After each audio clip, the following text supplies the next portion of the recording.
कहताने बाबूजी ना रहे दे हम घर में,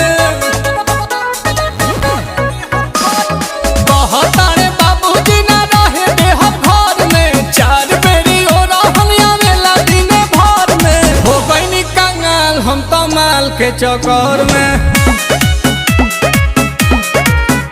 अरे हो गईनी कंगाल हम तो माल के चक्कर में।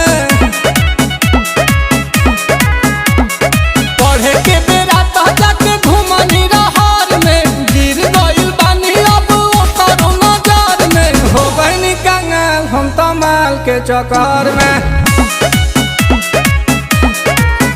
अरे हो गईनी कंगाल हम तो माल के चक्कर में।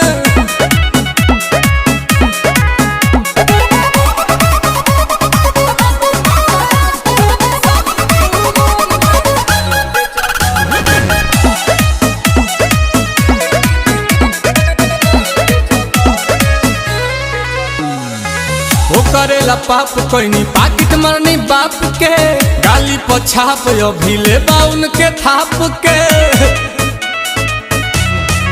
कि हम तो अपन ही घरवा में चोर भईनी, बाटे कर जला दाइल करज खोर भईनी। कि मन करे कूद जाई जाई के नहर में, मन करे कूद जाई जाई के नहर में। हो गईनी कंगाल हम तो माल के चक्कर में।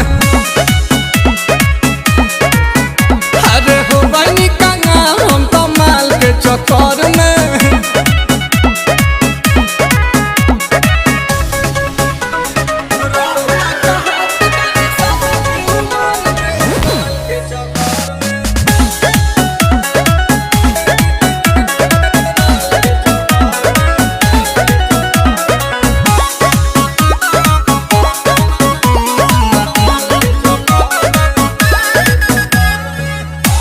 प्रियांशु के बिगाड़े में बहात हो, बरतार खीस प्रिंस दे लेना साथ हो।